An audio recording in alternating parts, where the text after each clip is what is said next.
साथियों नमस्कार।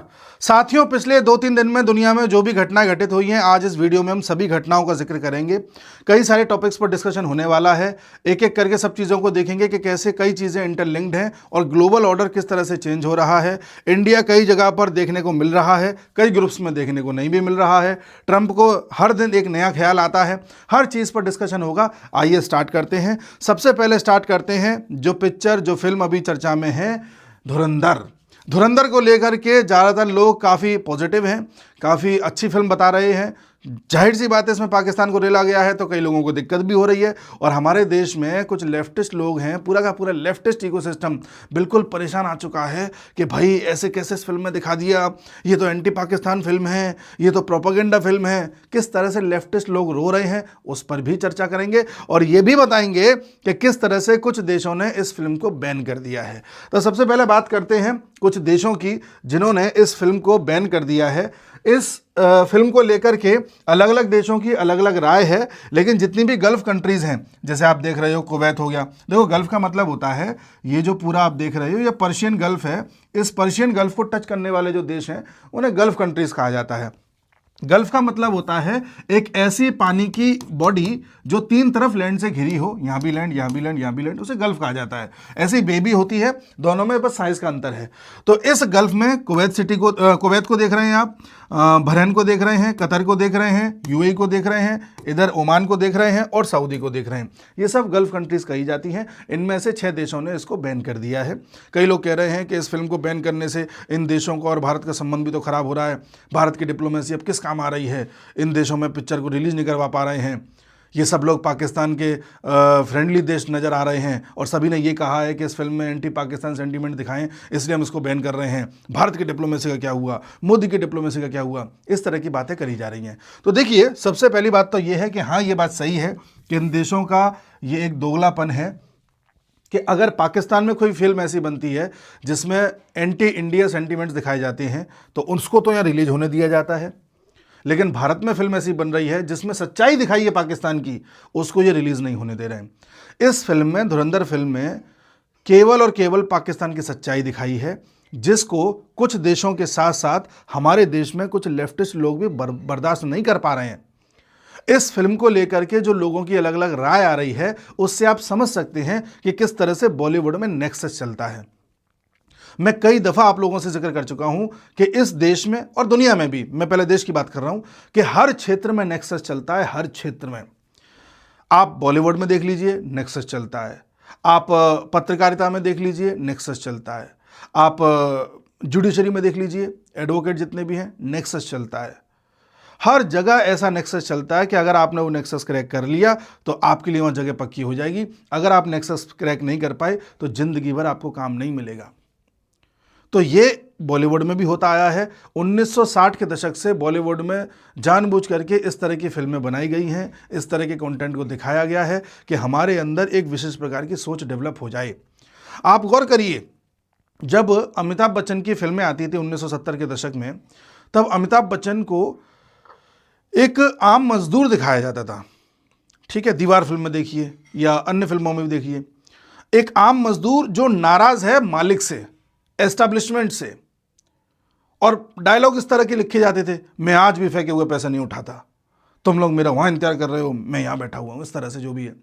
यानी कि आप गौर करिए कि अमिताभ बच्चन एक मजदूर कैटेगरी का एक्टर दिखाए जाते थे, हीरो दिखाए जाते थे, जिनका हमेशा एक टसल रहता था कंपनी के मालिकों से या पूरी की पूरी जो बॉडी ऊपर होती है उससे।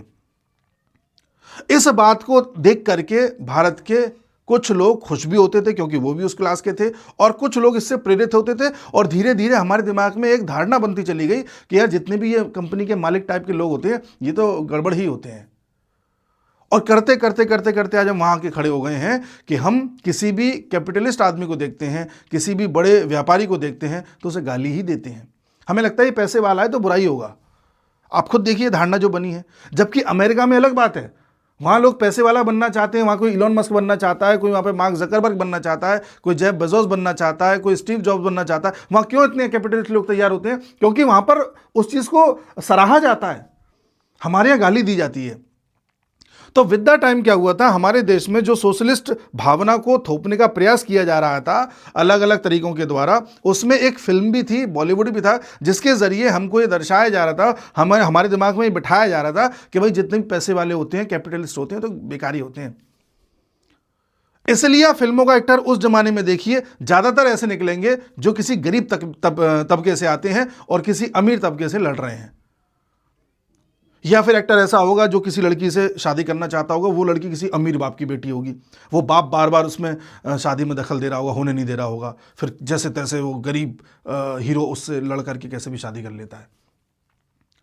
तो ये जो पूरा प्रोसेस था। अच्छा, दूसरा आप देखिए, बॉलीवुड में हमेशा दिखाया गया है कि जो पुजारी होता है वो चोर निकलेगा, या कोई चोर होगा जो पुजारी का भेष धारण करके आएगा, अचानक से पिस्तौल निकाल लेगा, ठीक है, इस तरह से आप देख रहे हो। और अलग अलग तरीके की जितनी भी नेगेटिव छवि दिखाई जा सकती है वो किसी हिंदू प्राइस्ट की या पुजारी की दिखाई जाती थी।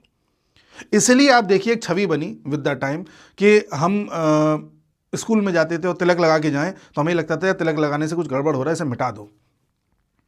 आज भी आप में से, हम में से कोई लोग, अब तो खैर थोड़ा थोड़ा चेंज आ रहा है, लेकिन थोड़े समय पहले देख लो तो कोई किसी का अगर गुरु है या हम किसी बाबा के पास जा रहे हैं तो किसी को बताते नहीं थे, क्योंकि वो जिसको बताएंगे वो मजाक उड़ाएगा, अरे ढोंगी होगा तुम्हारा बाबा, तो हुआ है ढोंगी के पास, इस तरह से लोग बोलते थे। अरे तो फ्रॉड है। हम किसी बाबा की बात करें, किसी प्राइस्ट की बात करें तो एक नेगेटिव थॉट पहले आता है, आप समझ रहे हैं। तो ये भी कोशिश की गई फिल्मों के द्वारा, और साथ ही ये भी कोशिश की गई कि किस एक्टर को टिकाना है और किस एक्टर को नहीं टिकाना। आप देखिए हमारे फिल्म इंडस्ट्री में, हिंदी फिल्म इंडस्ट्री में एक पर्टिकुलर परिवार के लगभग सब सदस्य जो एक्टर बन गए, फिर बाद में खान्स आ गए, उनका दबदबा इस तरीके का रहा, इस तरीके की उनकी छवि बनाई गई कि न चाहते हुए हमें लगता था यार फिल्म तो अच्छी होगी, शायद हमें समझ में ना आ रही हो, क्योंकि हर तरफ तो तारीफ हो रही है। हम टीवी चैनल लगा के देख रहे हैं तो उस पर भी तारीफ हो रही है, अखबार देख रहे हैं तब भी तारीफ हो रही है। भाई तारीफ ही तो करानी है, कोई भी कर देगा, तारीफ कोई भी कर देगा। मुझे आज भी याद है 2009 में जब सलमान खान की फिल्म आई थी वांटेड, उसके बाद से सलमान खान की ऐसी छवि बना दी गई कि लगातार सलमान खान की फिल्में हिट होती चली जा रही हैं। हमें लगता था कि ये भी अच्छी होगी, हर जगह सलमान खान, शाहरुख खान, आमिर खान। तो इस तरह से चीज़ें चलाई जाती थी, हमें पता होता नहीं था क्योंकि सोशल मीडिया हमारे पास था नहीं, कुछ भी हमारे कंट्रोल में नहीं था। हम जो भी देख रहे हैं, जो भी सुन रहे हैं, वो कोई और ही कंट्रोल कर रहा है और हमारा उस पर कोई कंट्रोल नहीं है। बीच में ये भी खबरें आई कि पाकिस्तान से भी फंडिंग आती थी, ब्लैक को वाइट, वाइट को ब्लैक किया जाता था। जितने भी अबू सलेम या भारत में, उधर दाऊद इब्राहिम, पूरा दाऊद इब्राहिम नेटवर्क संभालता था बॉलीवुड में। कई एक्टर्स इसमें पकड़े भी गए हैं, कईयों का नाम भी आया है, और आज भी ऐसा लगता है कि शायद इन एक्टर्स का या बॉलीवुड वालों का कोई ना कोई लिंक पाकिस्तान से जरूर है। इसलिए आप देखिए धुरंधर फिल्म में जो दिखाया गया है उसको लेकर के कुछ एक्टर्स जानबूझ करके प्रतिक्रिया दे रहे हैं। वो एक्टर्स किसी और फिल्म पर नहीं देते होंगे, पर यहां दे रहे हैं।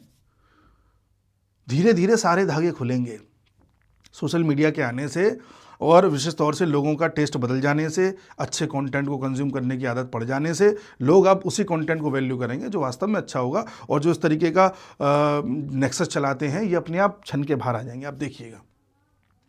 तो ये बात तो मैंने इंडिया में बताई, भी बताऊंगा इंडिया वाले जो लेफ्टिस्ट दो चार हैं जो गड़बड़ कर रहे हैं। अच्छा, आप कहेंगे कि ये देश फिर बैन क्यों कर रहे हैं, इसके पीछे कारण है, मैं बताता हूं। इन देशों में और भी ऊपर के देशों में भी कई वर्कर्स ऐसे हैं जो पाकिस्तान से काम करने जाते हैं बड़े स्तर पर, और कई वर्कर्स हैं जो भारत से भी जाते हैं बड़े स्तर पर। अगर इन देशों को ऐसा लगा कि कोई फिल्म रिलीज हो जाने के बाद यहां पाकिस्तानियों को बुरा लगेगा, और बुरा लगने पर यहां पर किसी तरह का कोई बवाल कर सकते हैं, और हो सकता है हिंदुस्तानियों पाकिस्तानियों में किसी तरह की कोई झड़प हो जाए जिससे इनका काम बाधित हो जाए, तो उस चीज को ये रिलीज नहीं होने देंगे। इन देशों को मतलब है अपने यहां पर इंडस्ट्रीज के चलने से, काम होते रहने से, इन्हें से कोई मतलब नहीं है कि फिल्म में क्या है क्या नहीं है। पाकिस्तान की फिल्म यहां रिलीज होगी तो हिंदुस्तानी कभी बवाल नहीं करेगा, हिंदुस्तानी को जरूर वो फिल्म प्रोपेगेंडा लगेगी लेकिन शांति से चला आएगा। लेकिन पाकिस्तानी इतना मक्कार होता है कि वो जरूर धुरंधर को देख करके कोई ना कोई बवाल करेगा, हो सकता है ग्रुप बना के कोई कहीं आगजनी कर दे, कुछ भी कर दे। तो यहां पर किसी तरह का कोई बवाल ना हो इसलिए उस फिल्म को रिलीज ही नहीं होने देते हैं। हम हिंदुस्तानियों की कमी, हम ज़्यादा ही सॉफ्ट हैं हर चीज़ को लेकर के, और इस सॉफ्ट छवि की वजह से हर कोई हमारा फायदा उठा लेता है। ये एक नेगेटिव। अच्छा, एक चीज़ और मैं आपको बताऊं, इसलिए आप भारत में देखोगे कि ज़्यादातर वर्कर जो केरल से जाते हैं गल्फ में काम करने के लिए, उन वर्कर्स में या केरल में कभी भी आप नहीं देखोगे कि दंगा हो रहा है, कि भाई आगजनी हो गई या कोई बड़ा जो है हिंदू मुसलमान का क्लैश हो गया, कभी देखने को नहीं मिलेगा। आपको तमिलनाडु में हिंदी विवाद देखने को मिल जाएगा, आपको कर्नाटक में भी कई बार देखने को मिल जाता है, महाराष्ट्र में भी कई क्षेत्रों में देखने को मिल जाता है, ठीक है। आपको इस पूरे क्षेत्र में हिंदू मुसलमान होते हुए देखने को मिल जाएगा। आप इधर देखोगे तो नॉर्थ ईस्ट की इंसर्जेंसी देखने को मिल जाएगी, यहाँ कश्मीर का विवाद चल ही रहा है, यहाँ आप देखोगे तो खालिस्तान का मुद्दा चल रहा है, यहाँ पूरा देखोगे तो आपको नक्सलिज्म चल रहा था। भारत को हर जगह से ब्लीड किया गया है, घायल किया गया है विदेशी ताकतों द्वारा और यहाँ की ताकतों द्वारा, जिससे कि सबकी अपने अपने जो फायदे हैं वो निकलते रहें। लेकिन आप कभी भी देखना कि केरल वेरल साइड या ऐसा कोई राज्य जहां से गल्फ में काम करने लोग ज़्यादा जाते होंगे या अमेरिका में काम करने ज़्यादा जाते होंगे या यूरोप में ज़्यादा काम करने जाते होंगे, वहां कभी भी दंगा फसाद होते हुए आप नहीं देखोगे। क्योंकि जो पूरा नेक्सस या दंगा करवाता है या उसको रेगुलेट करता है, वो नेक्सस कभी नहीं चाहेगा कि यहाँ के लोग गल्फ में जाकर के किसी मुद्दे पर भड़के और फिर आग यहाँ तक आए या आग की लपटें यहाँ तक आए। कहने का तात्पर्य है कि ये देश कभी नहीं चाहेंगे कि केरल में कोई आग लगे और उसकी लपटें इनके देशों तक आएं। इसलिए आप देखते हैं कि आज आप कहोगे केरल तो 100% लिटरेट है इसलिए नहीं कर रहा है ऐसे। लिटरेट इलिटरेट होने से कुछ नहीं होता। दिल्ली में जिसने कार उड़ाई थी वो डॉक्टर था, बाकी मैं नहीं कहूँगा। तो ये पूरा मसला है। तो आप इसे बिल्कुल ये ना समझें कि फिल्म रिलीज़ नहीं होने दी है तो इनसे संबंध खराब हो गए हैं या कुछ पाकिस्तान का प्रेम ज़्यादा उमड़ आया है, ऐसा कुछ भी नहीं है, ठीक है साहब। अब भारत के लेफ्टिस्ट लोगों की बात करी जाए। देखिए, ये हैं अनुपमा चोपड़ा, ये अपने आप को फिल्म क्रिटिक कहती हैं, बड़ी चर्चा में है ये 2-3 लोग, इसलिए मैं चर्चा कर रहा हूँ। ये अपने आप को फिल्म क्रिटिक कहती हैं। इन्होंने धुरंधर का रिव्यू देते हुए कहा है कि ये फिल्म मुझे एक प्रोपेगेंडा फिल्म लगती है क्योंकि इसमें एंटी पाकिस्तान सेंटीमेंट दिखाया गया है। तो अच्छी बात है ना, दिखाया गया है तो तुम्हें तो खुश होना चाहिए भाई। पाकिस्तान के विरुद्ध अगर कुछ दिखाया जाएगा हम तो खुश होंगे, तुमको दिक्कत क्यों हो रही है। ऐसे ही एक ये हैं सुचारिता त्यागी, इनको भी लगता है फिल्म प्रोपेगेंडा फिल्म है और दोनों को ये लगता है कि इस फिल्म में जो लाइन बोली गई है कि नया भारत है ये घर में घुस के मारेगा, ये कुछ प्रोपेगेंडा को दर्शाती है। तुम्हें तो खुश होना चाहिए यार। अच्छा, इसमें ये भी बोल रहे हैं कि इस फिल्म में मर्दानगी ज़्यादा दिखाई गई है, औरत को थोड़ा कम करके दिखाया गया है, इसमें हिंसा ज़्यादा दिखाई गई है। तो भाई ऐसी तमाम फिल्में आई हैं जिसमें हिंसा, मर्दानगी, औरत को कम करके दिखाया गया है। फिर तो किसी फिल्म में कभी हिंसा होनी नहीं चाहिए, फिर तो कभी किसी फिल्म में कुछ अश्लीलता होनी नहीं चाहिए। फिल्म का मतलब ही होता है कि भाई उसमें सारी चीज़ें होंगी। अगर बहुत ज़्यादा प्लेन फिल्म होगी तो फ्लॉप हो जाएगी। ऐसे तो फिल्मों में किसी का इमारत गिराते हुए दिखा देते हैं, कहीं बम फोड़ते हुए दिखा देते हैं, कहीं मिसाइल चलाते हुए दिखा देते हैं, फिर तो वो सब बंद कर देना चाहिए क्योंकि सब कुछ आपके हिसाब से इलीगल है। तो इस तरह से इन लोगों को बड़ी दिक्कत है। जब इन्होंने अपने इस तरह से कमेंट्स दिए तो लोगों ने प्रतिक्रिया दी, लोगों ने कहा कि आप लोग गलत कह रहे हैं। तो लोगों ने जो इनका क्रिटिसिज्म किया उसका कंडेम किया है फिल्म क्रिटिक्स गिल्ड ने, लोगों की प्रतिक्रिया का कंडेम किया है, यानी कि उसकी भर्त्सना की है FCG ने। अब आप जानते हैं कि ये क्या है, ये एक बॉडी है जिसके हेड कौन है, ये दोनों। इस तरह से चलता है। आगे देखिए, ऋतिक रोशन, फिल्म स्टार ऋतिक रोशन। कभी आपने सुना है ऋतिक रोशन किसी फिल्म पर प्रतिक्रिया दे रहे हो? यहां दे रहे हैं। ऋतिक रोशन कह रहे हैं कि ये धुरंधर फिल्म मुझे अमेजिंग लगी है, लेकिन इसमें जो पॉलिटिकल एंगल है मैं उससे सहमत नहीं हूं। ओहो, सहमत नहीं है ये। अब आइए ऋतिक रोशन को भी सहमत कराते हैं। ये देखिए, ऋतिक रोशन की जो वर्तमान में महिला मित्र हैं उनका नाम है सबा आज़ाद। जब दिल्ली में CAA का प्रोटेस्ट हो रहा था तो ये वहाँ जा कर के प्रोटेस्टरों के साथ जाके प्रोटेस्ट कर रही थी और नारे लगा रही थी, बोल के लब तेरे आज़ाद हैं, शाहीन बाग में जाकर के CAA के खिलाफ। जबकि CAA में मुसलमानों के खिलाफ कुछ भी नहीं था, जबरदस्ती एक प्रोपेगेंडा चलाते हुए पॉलिटिक्स कर रही थी। तब ऋतिक रोशन को कुछ समझ में नहीं आया। ऋतिक रोशन को अब पॉलिटिक्स दिखाई दे रही है फिल्म में। आपके सामने विद प्रूफ में सारी चीजें दिखा रहा हूं। और देखो, ये aunty ji Arfa Khanum Sherwani the Wire में थी, अब हैं कि नहीं पता नहीं। आरफा खानम शेरवानी को हर उस चीज़ से दिक्कत हो जाती है जिसमें कोई मुस्लिम एंगल आ जाए, ठीक है। आरफा खानम शेरवानी ये कह रही है कि इस फिल्म में पाकिस्तान को ज़बरदस्ती टारगेट किया गया है, और ये भी कह रही है कि बेवजह किसी देश को टारगेट नहीं करना चाहिए, चाहे बांग्लादेश हो, श्रीलंका हो, पाकिस्तान हो, चाहे यूएसए हो, नहीं करना चाहिए। ये उन्हीं लोगों में से हैं जो ये कहते हैं कि ह्यूमन राइट्स पर बात होनी चाहिए, टेररिस्ट का भी ह्यूमन राइट होता है। अब आप बताइए क्या किया जाए। इनको बड़ी मिर्ची लगी है कि इस फिल्म में देखो ये चीज़ ऐसे दिखाई है, वो चीज़ वैसे दिखाई है। अरे भैया, सब कुछ सच दिखाया है, इनको दिक्कत क्या हो रही है। अब इस तरह के लोग, मैं क्या ही बोलूं, छोड़िए। खैर, ये सब चला है। अरे तुम कहाँ से आ गए? खैर, अभी आ ही गए तो उनकी चर्चा कर लेते हैं। तो धुरंधर वाला जो पार्ट है वो मैंने ख़त्म कर दिया है। किस तरह से उसको बैन किया, उसका क्या उद्देश्य था, भारत में किस तरह से लोगों को मिर्ची लग रही है, किस तरह से 1960-70 से फिल्मों का पूरा एक चरित्र चलता चला आया है, और किस तरह से धुरंधर को लेकर के आगे कंट्रोवर्सी होगी, वो भी हम देखेंगे।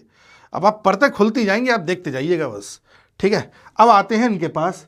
ये जिस तरह से अपने नाखून चबा रहे हैं, या जिस तरह से यहाँ पर नाखून चबा रहे थे बैठ कर के कुर्सी पर, 40 मिनट तक इंतज़ार करवाया, उसके बाद ज़बरदस्ती पुतिन के कक्ष में घुस गए, और वहाँ एक कुर्सी पर, जाहिर सी बात है फिर कुर्सी नहीं देनी पड़ेगी, इनको कुर्सी दी गई, बिठाया गया, इन्होंने फ़ोटो खिंचा लिए। पाकिस्तान में ट्रेंड चल रहा है कि देखो पाकिस्तान की फॉरेन पॉलिसी, इतने मूर्ख हैं पाकिस्तानी।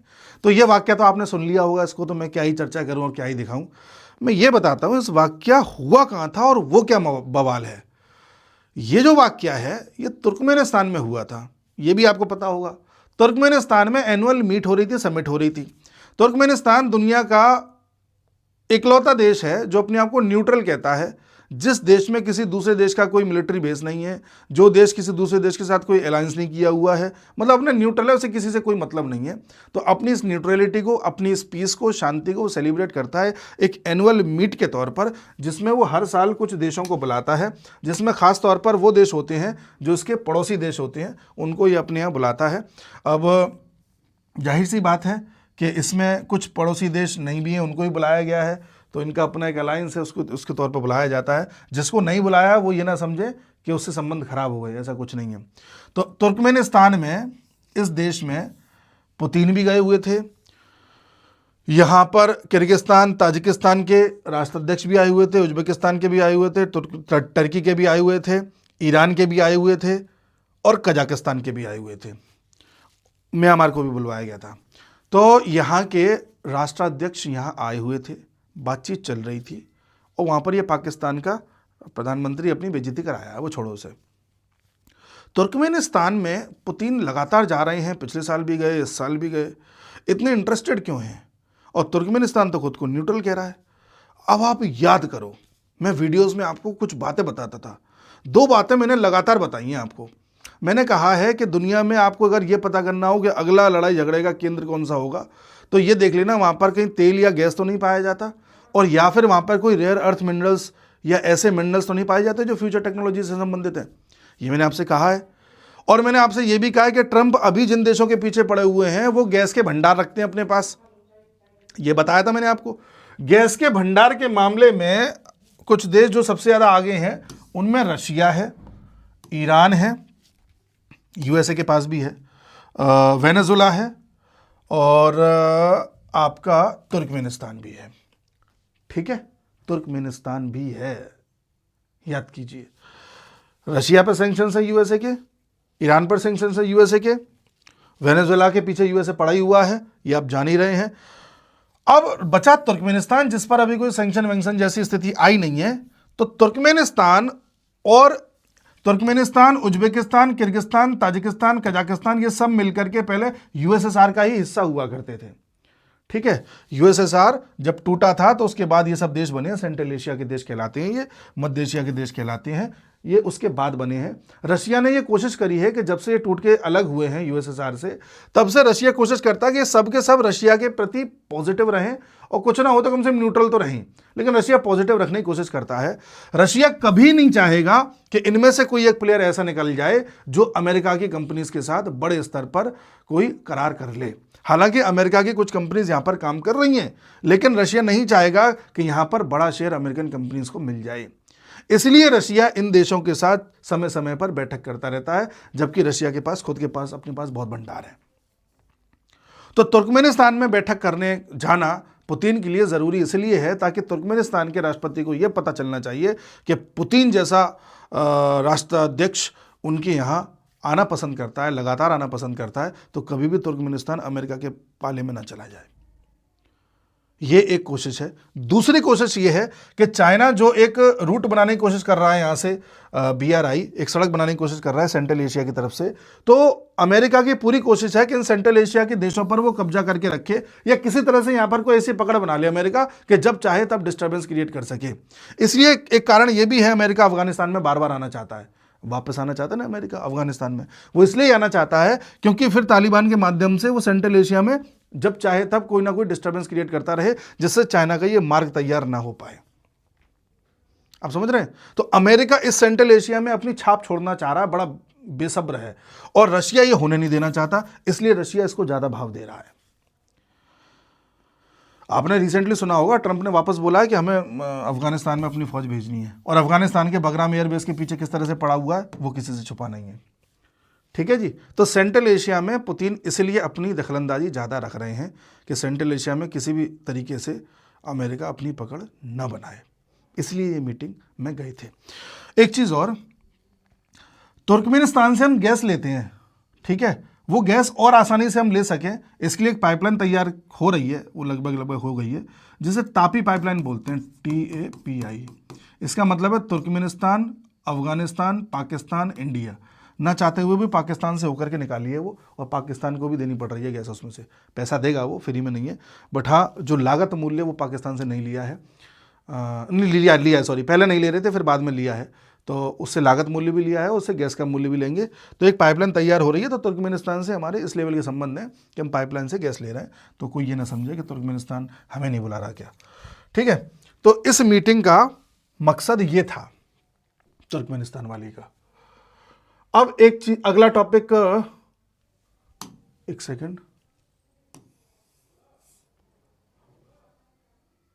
हाँ, तो ये तो मैंने तुर्कमेनिस्तान वाला बता ही दिया आपको। अब आते हैं एक अगले टॉपिक पर। दो टॉपिक हो गए, एक आपका धुरंधर, एक तुर्कमेनिस्तान की मीटिंग जहां पाकिस्तान के PM की बेइज्जती हुई है। तीसरा टॉपिक है पैक्स सिलिका। अब ये क्या है? पैक्स सिलिका नाम का एक संगठन बनाना चाहता है USA, जिसमें कुछ देशों को शामिल कर रहा है शुरुआत में। इसमें जितने भी देश शामिल होंगे ये सब आपस में एक दूसरे को ऐसे मिनरल्स प्रदान करेंगे जिससे आने वाली टेक्नोलॉजी में मदद मिल सके, जैसे सिलिकॉन, जर्मेनियम, ये सब आप जानते हैं, जिससे सेमीकंडक्टर बनता है। सेमीकंडक्टर किस तरह से आजकल यूज़ हो रहा है इलेक्ट्रॉनिक्स में, वो सब हम जानते हैं। AI में कल को कुछ चीज़ें यूज़ होंगी, ठीक है, स्पेस में यूज़ होंगी। ऐसी आने वाली टेक्नोलॉजी में जो मिनरल्स यूज़ होने हैं, उन मिनरल्स का जिन जिन देशों में भंडार है, या वहाँ पर इंडस्ट्री है, या वो देश बड़े स्तर पर दुनिया में सप्लाई कर रहे हैं, उन सब का एक संगठन बनाना चाहता है USA, जिसका नाम है पैक्स सिलिका। पैक्स का मतलब होता है, ये लैटिन वर्ड है, पैक्स, इसका मतलब होता है शांति, सिलिका मतलब सिलिकॉन।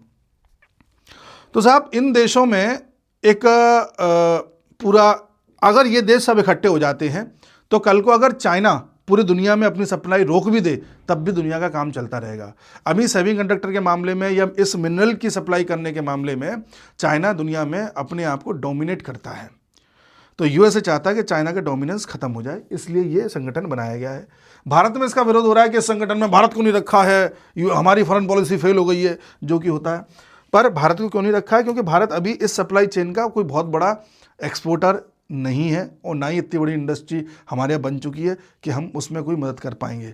ठीक है, इसलिए हमको नहीं रखा है। किन किन देशों को रखा है ये देखिए, इसमें आपका एक साउथ कोरिया है, जापान है, उसके बाद सिंगापुर है। याद कीजिए 2024 में प्रधानमंत्री मोदी ने सिंगापुर, मलेशिया और ब्रुनई, इन 3 देशों की यात्रा करी थी और तीनों से यही करार किया था कि हमें तुम्हारे ये डीप मिनरल्स चाहिए, डीप ओशन मिनरल्स चाहिए जो ओशन के नीचे पाए जाते हैं, और इन मिनरल्स का भी यही काम होता है। तो हम ऑलरेडी इनके साथ साइन कर चुके हैं पैक्ट। सिंगापुर है, ऑस्ट्रेलिया है, इधर यूएई है, इज़राइल है, इधर यूके है और नेदरलैंड्स है। ठीक है, नेदरलैंड्स के दिख नहीं रहा है पर नेदरलैंड्स है। तो 2, 2, 4, 2, 6, 2, 8, ये 8 देश हैं जिसके साथ यूएसए इस पैक्ट को, ये इस पूरे कोलेशन को बनाना चाहता है। अच्छा, नेदरलैंड्स को आप हल्के में मत लेना, दुनिया में लीडिंग प्रोड्यूसर है सेमीकंडक्टर्स का, दुनिया बहुत बड़े स्तर पर सप्लाई करता है। अगर आज नेदरलैंड सप्लाई बंद कर दे तो मोबाइल फ़ोन बहुत महंगे हो जाएंगे। तो चाइना तो है ही है, नेदरलैंड्स भी अपने आप में है, पर चाइना में ये है कि चाइना में वैरायटी बहुत है, नेदरलैंड्स में वैराइटीज़ नहीं है। तो इस संगठन में भारत को नहीं शामिल किया गया, कोई दिक्कत नहीं है, पर एक चीज़ पर गौर करना, मैंने आपसे बार बार कहा है, क्या बोला था कि जहां तेल होगा या गैस होगी वो क्षेत्र चर्चा में रहेंगे, उसके अलावा ऐसे क्षेत्र जहां रेयर अर्थ मिनरल्स मिलते हो या ऐसे मिनरल्स मिलते हो जिससे भविष्य की टेक्नोलॉजी बनती हो। तो देख लो ट्रंप की नज़र कहाँ कहाँ है, गैस वाले देशों पे या मिनरल्स वाले देशों पे। अब ट्रंप की नज़र एक जगह और है, तो मैं आपको दिखाता हूँ। पहले ये पाकिस्तान की क्या खबर है, अच्छा इसको मैं बाद में आऊँगा पाकिस्तान पे। ट्रंप कह रहे हैं कि कोर 5 हमको बनाना चाहिए, अब एक और बनाना चाह रहे हैं कोर 5, 5 देशों का समूह बनाना चाह रहे हैं जिसमें भारत, चाइना, रशिया, यूएसए, ये 4 देश होंगे, और 5वां कौन सा होगा, एक मिनट, शायद जापान है, हाँ जापान है, 5वां जापान है। 5 देशों का समूह बनाना चाह रहे हैं कि भाई इन सब देशों को अब साथ आना चाहिए और कुछ ना कुछ हमें इस तरह से डील्स करनी चाहिए जिससे आने वाले समय में हमको फ़ायदा हो सके टेक्नोलॉजी में, अपनी इकोनॉमी में, विशेष तौर से टेक्नोलॉजी में। ठीक है, अब आप एक चीज़ पर गौर करना, ट्रंप ऐसे ग्रुप में आना चाह रहे हैं जिसमें चाइना, रशिया जैसे देश हैं। इससे ये पता चलता है कि ट्रंप को इससे कोई मतलब नहीं है कि आप चाइना हो, कि रशिया हो, कि इंडिया हो, क्या कुछ कोई मतलब नहीं है। ट्रंप को सिर्फ और सिर्फ मतलब है बिजनेस से, सिर्फ और सिर्फ मतलब है फायदे से, ट्रंप को मतलब है ताकत से। समझ रहे हैं आप? तो ट्रंप ने जो ये समूह बनाने का निर्णय लिया है, ये इसलिए लिया है, चाइना अपने आप में इकोनॉमिक जाइंट है, रशिया अपने आप में जाइंट है। देख लो, इतने तमाम सैंक्शंस के बाद, डॉलर का प्रयोग न करने के बावजूद रशिया आज दुनिया में कितनी बड़ी पकड़ बनाए हुए है। भारत अपने आप में ताकत है, भारत का मार्केट इतना बड़ा है। उसके अलावा भारत अपने फैसले लेने में बिल्कुल किसी के दबाव में नहीं आता, इंडिपेंडेंट है। कितना यूएसए ने दबाव बनाया, हम फिर भी उसकी बातों में नहीं आए, उसके टैरिफ के दबाव में नहीं आए, बिल्कुल इंडिपेंडेंट है। इस चीज़ से ट्रंप प्रभावित हैं। और रही बात जापान की, तो जापान इसलिए भी है क्योंकि जापान की जिम्मेदारी यूएसए की है, प्लस जापान की जो बैंक है उसके सहारे यूएस का डॉलर काफ़ी हद तक दुनिया में रोटेट करता है। कैसे करता है वो मैं आपको बताऊंगा। ये जो इन्होंने बोला है, इससे भी दुनिया में एक नई खलबली मच गई है कि ट्रंप आखिर चाह क्या रहे हैं। दुनिया समझ नहीं पा रही। ट्रंप सिर्फ और सिर्फ एक बिजनेसमैन है, बिजनेस माइंड के अनुसार सोचते हैं। तो देखा, एक ग्रुप कैसा बना रहा है ट्रंप, जहां पर ये मिनरल्स और सेमीकंडक्टर का सारा सामान एक दूसरे को दिया जा सके। दूसरा ग्रुप ऐसा जहां पर बड़े बड़े देशों का एक समूह बन सके। अभी तीसरा काम और ट्रंप करने जा रहे हैं, बताता हूं। उससे पहले इस भिखारी की बात कर लूं। पाकिस्तान ये कह रहा है कि हम एक चाहते हैं कि एशिया में एक नया ब्लॉक बने, जैसे सार्क है, इंडिया के जितने भी पड़ोसी देश हैं उन सभी का एक समूह है, जैसे सार्क बोलते हैं। भारत इस सार्क में अब ज़्यादा पार्टिसिपेट नहीं करता, इसको ज़्यादा भाव देना नहीं चाहता, क्योंकि इसमें पाकिस्तान है और हम पाकिस्तान के मौजूदगी वाले किसी ग्रुप में ज़्यादा अपने आप को इन्वॉल्व करना नहीं चाहते। इसलिए पाकिस्तान चाहता है कि सार्क जैसा एक ग्रुप बनाए जिसमें भारत ना हो। जी हाँ, पाकिस्तान ऐसा चाहता है। और पाकिस्तान ये चाहता है कि हम शुरुआत करेंगे चाइना और बांग्लादेश के साथ। पाकिस्तान पहले ग्रुप बनाएगा, पाकिस्तान, चाइना, बांग्लादेश। फिर इसमें सोचेगा वो नेपाल को भी ले ले, फिर सोचेगा श्रीलंका को भी ले ले, ऐसे वो सोच रहा है। इस तरह से उसने प्रस्ताव रखा है। पाकिस्तान के जो डेप्यूटी प्राइम मिनिस्टर हैं इशाक दार, उन्होंने ये बात रखी है। अच्छा, ये लोग बात तो ऐसे करते हैं जैसे कितने बड़े प्रोफेशनल देश हैं और मतलब इनकी बात बड़ी सुनी जाती है। इनका भिखारी पीएम, जिसको 40 मिनट तक पुतिन ने बिठाए रखा, फिर खुद भगा गया, ज़बरदस्ती फ़ोटो खिंचाने के लिए वहाँ बैठ गया, चला आया। ये तुम्हारी इज्जत है और तुम बात कर रहे हो ब्लॉग बनाने की। ये ब्लॉग बन ही नहीं पाएगा इसका, क्योंकि जिन देशों को ये शामिल करेगा उन देशों की फिर इंडिया के साथ तकरार होगी, और वो ऐसा चाहेंगे नहीं, क्योंकि इंडिया सबके साथ स्मूथ रिलेशन बना करके अपनी ट्रेड को कर रहा है और सभी को फ़ायदा पहुंचा रहा है। तो कोई अपने फ़ायदे को जो है गड्ढे में डालना नहीं चाहेगा इस बेवकूफ़ की वजह से। इसको तो वैसे भी पाकिस्तान के तो वैसे भी टुकड़े होने हैं यार, उसमें क्या इसमें ज़्यादा दिमाग लगाना। अब आते हैं अगले टॉपिक पे। फिर याद दिला रहा हूँ आज हमने क्या क्या डिस्कस किया। धुरंधर डिस्कस करी, उसके बाद हमने डिस्कस किया किस तरह से ट्रंप चाहते हैं कि एक ग्रुप बने जिसका नाम होगा ये पैक्स सिलिका।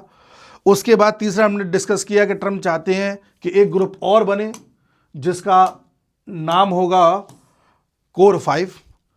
उसके बाद पाकिस्तान चाहता है कि एक ग्रुप और बने जो एशिया का ही होगा, लेकिन उसमें भारत नहीं होगा। तो इतनी हमने बातें सुन ली, 2 ग्रुप ट्रंप चाहते हैं, एक पाकिस्तान चाहता है। अब एक और लास्ट जो चर्चा आज हम करने जा रहे हैं वो है कि ट्रंप ये भी चाहते हैं कि अब EU टूट जाए। ये सबसे इंटरेस्टिंग खबर है पूरे वीडियो की। अब आप देखना, ये ग्रुप तो बनते रहेंगे, इनका कोई मतलब नहीं है। ये यूरोपीय यूनियन है, 28 देश हुआ करते थे, इसमें से UK बाहर हो गया, अब 27 देश बचे हैं। सब मिलकर के फैसला लेते हैं और अपनी इकोनॉमी चलाते हैं। अपना इनका पार्लियामेंट भी है और इनकी अपनी जो है पूरी की पूरी एक कैबिनेट भी है जो फैसले लेती है, अलग अलग ब्रांचेस हैं, वो सब बात की बात है। ट्रंप चाहते हैं कि यूरोपीय यूनियन से कुछ देश बाहर आ जाएं, क्योंकि यहाँ पर यूरोप के जो देश हैं वो ठीक से काम नहीं कर रहे हैं। ये बाहर के आए हुए लोगों को शरण दे रहे हैं, जिससे इनकी डेमोग्राफी बिगड़ रही है, इमिग्रेंट्स यहाँ पर बढ़ रहे हैं। ये लोग अपने यहाँ की रीजनल पॉलिटिक्स की वजह से या पॉलिटिकली करेक्ट साबित होने की वजह से अपने यहाँ पर पूरी व्यवस्था को बिगाड़ रहे हैं। इसकी वजह से ट्रंप इनसे इंप्रेस नहीं है, और कल को कुछ हो जाएगा तो यूएस को इसमें पैसा देना पड़ता है, इनकी तरफ से लड़ने आना पड़ता है। तो इसलिए यूएस चाहता है या ट्रंप चाहते हैं कि इन देशों में से कुछ देश ऐसे हों जो यूरोपीय यूनियन से बाहर आ जाएं। ऐसा ट्रंप चाहते हैं। इलोन मस्क ने भी कहा है कि हम भी ये चाहते हैं कि यूरोपीय यूनियन अब एबॉलिश कर देना चाहिए, इसको खत्म कर देना चाहिए, क्योंकि इनके एक्स पर 120 मिलियन यूरो का फाइन लग गया है। तो इलोन मस्क भी चाहते हैं कि यूरोपियन यूनियन खत्म हो जाए, और ट्रंप चाहते हैं कि इसमें से 3-4 देश बाहर आ जाएं और वो यूएस के साथ अपना एक पैक्ट साइन कर लें। यूएस और वो 3-4 देश मिलकर अपना मस्त जिएंगे, बाकी इन सबको भाड़ में जाने दो। अच्छा, ये 3-4 देश हैं कौन से, ये भी मैं आपको बताऊं, आपको बड़ा इंटरेस्टिंग लगेगा। Austria, Italy, Hungary, Poland. देखिए,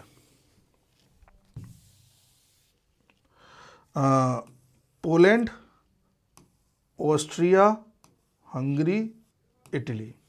एक्चुअली ये 4 देश ऐसे हैं जो ज़बरदस्ती किसी को घुसने नहीं देते। बाकी सब देश जैसे जर्मनी, फ्रांस और यूके, इन्होंने अपनी स्थिति क्यों खराब करी? अच्छा, आप शरणार्थी हो, आ जाओ आ जाओ। अच्छा, आपको इराक से भगाया गया है, आ जाओ आ जाओ। अच्छा, आपको सीरिया से भगाया गया है, आ जाओ। अच्छा, पाकिस्तान से परेशान होकर आए हो, आ जाओ। इस तरह से इन्होंने अपने यहाँ मानवता के नाम पर एक भीड़ बढ़ा ली है जो अब इन्हीं लोगों को नहीं जीने दे रही है। ऐसा काम इटली, ऑस्ट्रिया, हंगरी, पोलैंड जैसे देशों ने नहीं किया था। इससे ट्रंप बहुत खुश हैं, क्योंकि ट्रंप भी अपने यहाँ पर ये पॉलिसी चला रहे हैं, एंटी इमिग्रेंट पॉलिसी। तो इस बात को लेकर के उन्होंने कहा है कि भाई तुम चारों बाहर आ जाओ और मेरे साथ, मतलब यूएसए के साथ मिलकर के अपना एक अलायंस बनाओ, उसमें हम आगे बढ़ते हैं। तारीफ भी करी है, देखिए तारीफ भी करिए बकायदा। अच्छा, ये चीज़ कैसे पता चली ट्रंप ने? हालांकि बाद में तो फिर खुल के बोला ही है। एक डॉक्यूमेंट लीक हो गया था यूएस की तरफ से, बताया जाता है नेशनल सिक्योरिटी स्ट्रेटेजी को लेकर के एक डॉक्यूमेंट था, वो लीक हो गया था, वहाँ से ही पता चला। फिर बाद में ट्रंप ने भी इस चीज़ को एक्लेम किया कि हम ऐसा चाहते हैं। अब समझ में ये नहीं आता कि अमेरिका जैसे बड़े देश में डॉक्यूमेंट लीक कैसे हो जाते हैं। खैर, तो इनका कहना यह है कि जो हंगरी के विक्टोर हैं, विक्टोर ऑर्बान, वो बड़े ही फैंटेस्टिक हैं, और उन्होंने ये भी कहा है इसलिए यूएस ने अवॉइड किया है हंगरी पर सैंक्शन लगाना। मैं समझाता हूं क्या है। ट्रंप ने हंगरी के ऊपर किसी तरह के कोई सैंक्शंस नहीं लगाए, बावजूद इसके कि हंगरी रशिया का तेल और गैस ले रहा था। क्यों नहीं लगाए? क्योंकि वहाँ के राष्ट्राध्यक्ष ट्रंप को अच्छे लगते हैं।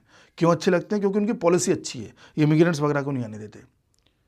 तो अब ट्रंप की नीति देख रहे हो, भारत को धमकाता है। क्यों? क्योंकि तुम रशिया से तेल ले रहे हो, और यहाँ कह रहा है कि मैंने उन पर सैंक्शन इसलिए नहीं लगाए क्योंकि वो बड़े आदमी है।